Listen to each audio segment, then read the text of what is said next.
Muscles हैं ये बहुत अच्छे से आशीष जानता होगा इस चीजों को, ये मसल्स है। अब ये आपका घुटना है, ये मसल्स है ऊपर वाली जिन्होंने फीमर को रोक के रखा हुआ है ऊपर। जैसे जैसे उम्र बढ़ती है वैसे वैसे मसल्स कमजोर होने लगती है। ये वाली मसल्स कमजोर होंगी।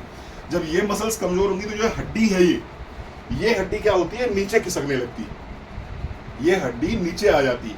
जब ये हड्डी नीचे आ जाएगी तो कुछ ये इस तरह से आ जाएगी, गैप कम हो जाएगा। गैप कम हो जाएगा। जो वर्ड सुनते हो ना अक्सर, डॉक्टर ने बोला है गैप कम हो गया, जिसको देखो वो ये बताता है सर गैप कम हो गया।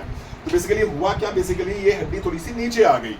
अब जब ये हड्डी नीचे आ गई और यहाँ पर ग्रीस धीमे धीमे सूखने लगती है, प्रोटीन पर्याप्त मात्रा में ना लेने की वजह से इन दोनों जॉइंट्स के बीच में जो साइनोवियल फ्लूइड है ये धीरे धीरे सूख जाता है। जब ये सूख जाता है तो ये जॉइंट्स एक दूसरे पे क्या करते हैं, रगड़ते हैं, आपस में लड़ने लगते हैं, रगड़ने लगते हैं। जब ये रगड़ेंगे तो यहाँ पर टूट फूट शुरू हो जाती है। इस तरह से ये टूटने लगते हैं, ये कार्टिलेज टूटने लगता है। और जब ये टूट फूट शुरू हो जाती है तो स्वेलिंग शुरू हो जाती है, स्वेलिंग शुरू हो गई तो रेडनेस आ गई, तो फिर वो घुटने में दर्द ऑटोमेटिक आराम से, मतलब इसी वजह से दर्द होना शुरू हो जाता है। अब इसमें तरीका क्या है, तरीका क्या है कि इस मसल्स को मजबूत करें, ये वाली मसल को, जिससे कि ये होल्ड कर सके, ऊपर वाले घुटने को ऊपर की तरफ होल्ड कर सके, पहला।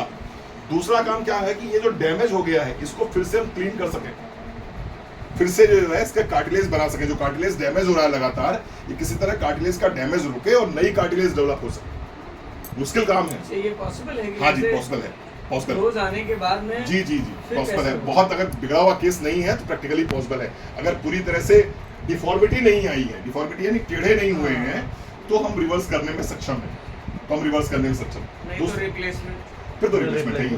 अगर बोलो डिफॉर्मिटी आ गई तो रिप्लेसमेंट वही होगा।